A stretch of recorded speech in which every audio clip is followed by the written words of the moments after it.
They gave you so many identities. Cheever, Lee, Kane, Bourne. You were one of the first ones in the program. This movie basically kind of holds all the secrets of Bourne's identity, of his training, of everything that Bourne went through. We have a situation. Someone made me what I am. And I'm gonna find him. The first two films were powered by questions. This third film has got to be about answers. How Jason Bourne became Jason Bourne. He has our entire playbook. Names, dates, ghost sites, every dirty little secret we have. I hear you're still looking for me. I'm going out there. Get the vehicles, we're going mobile. We need to find him and we need to take him out. We want this to be as thrilling as the last two were, but different enough so that they're still surprised at every turn.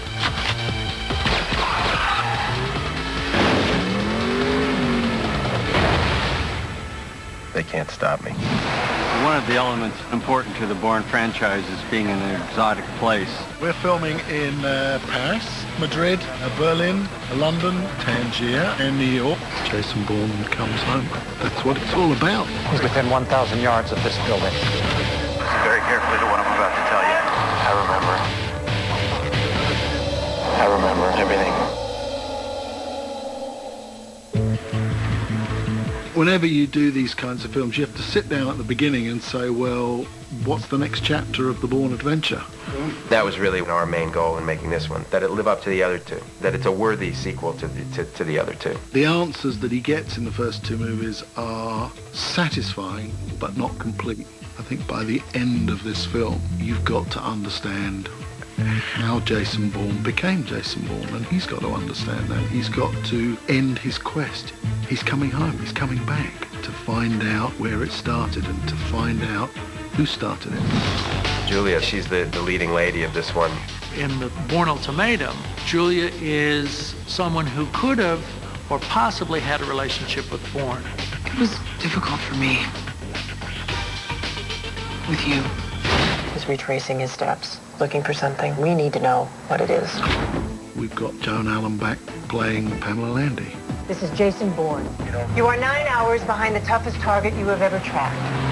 Now, I want everyone to sit down, strap in, and turn on all you've got. I think she's very intrigued by him. The only way this has a happy ending, Noah, is if we bring him in alive. She's like, wouldn't it be interesting to bring him in? I think she does have compassion for him.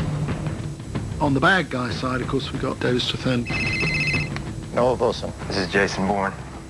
I was wondering when you were going to make this call. Noah Vosen is the one who's now calling the shots in their search for Bourne. I look at this as a favor for you, Pam, giving you an opportunity to complete some unfinished business. Meaning?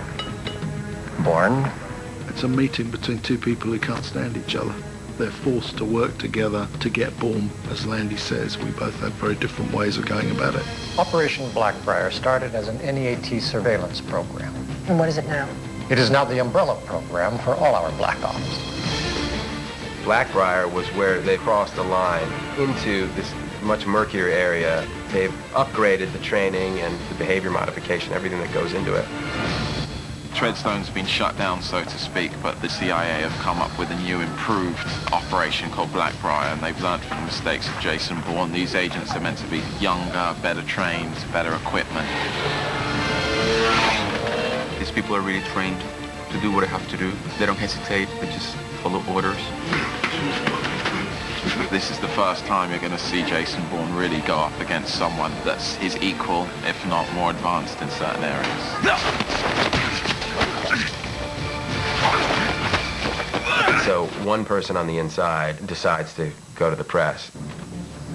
Track the phone, registered to a London reporter named Simon Ross, works at the Guardian newspaper. He's a guy scratching the surface of something that's very, very giant, and I think he discovers more than he probably should. Have you heard about Operation Blackbriar? And then in the time that he knows Bourne, it's literally a fight for his survival.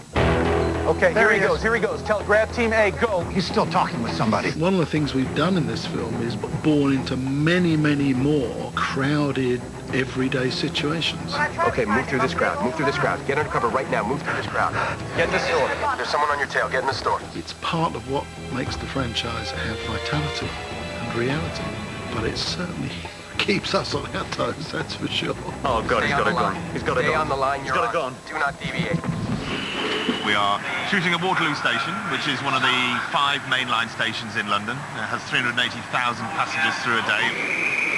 It's really challenging to get into real locations, and it's what people, I think, like about these movies, is that we're not on sound stages, we're in these actual places. And exit!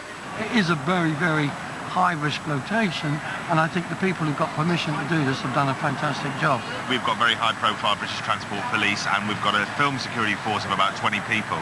And we're being watched by hundreds of cameras. I mean, I'm standing here and I can see cameras all over the place that are watching us, which we are incidentally taking a live feed from in order to enhance the actual film. And at the end of the day, you're going to get CCTV footage from their security cameras.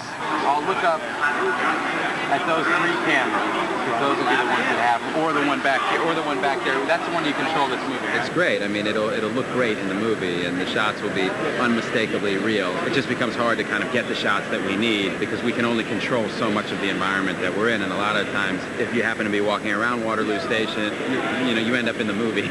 We're trying to utilize the people to just blend into it. So it's not usually until they get past the camera when they go, was that Matt Damon? Today we're at yet another European train station, which is a motif for the Bourne movies. And now we're in Atocha station in Madrid.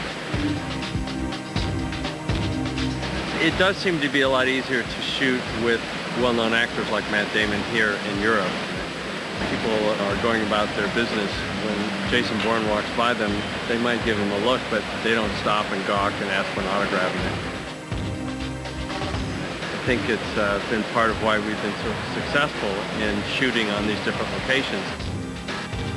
We've just finished Bourne arriving in Madrid, going to the Daniels house, and you know, all the agents coming in after him.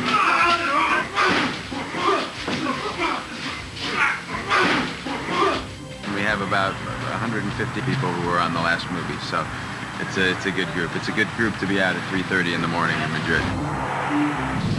We're here in Paris at the Gare du Nord, which is a very famous Jason Bourne location, because right over there is where the Mini Cooper chase started in the Bourne Identity.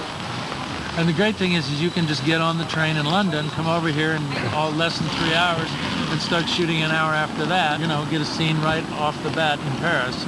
You get this wonderful ticket when you go to a Bourne movie to just see places in a way that you would not normally see them. When we show you the Eiffel Tower, we deliberately make it this big in the background, because the movie's not about that. It's about being on the run inside a city rather than just in front of postcard situations. We're where the people live, and that's what I think gives Jason Bourne and the Bourne series something that they can identify with. This is our first night of filming in Berlin.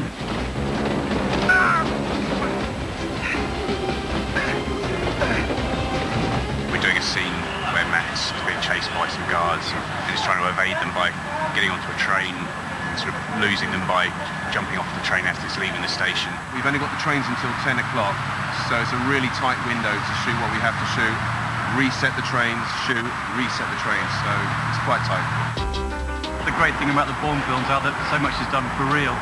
So you've got, real cars exploding, real guys jumping off trains. Special effects involvement hasn't really been too heavy. But the problem is the train's coming that way, and the right arm is the good one. So it's like you got to cross your body. There's lots of variables that could possibly go wrong, but I mean, he's been fantastic with. We've put some ankle braces on him, some knee pads, some elbow pads, a lot of protective equipment. Get to do a little warm up with him, make sure he's stretched. Marker! Now!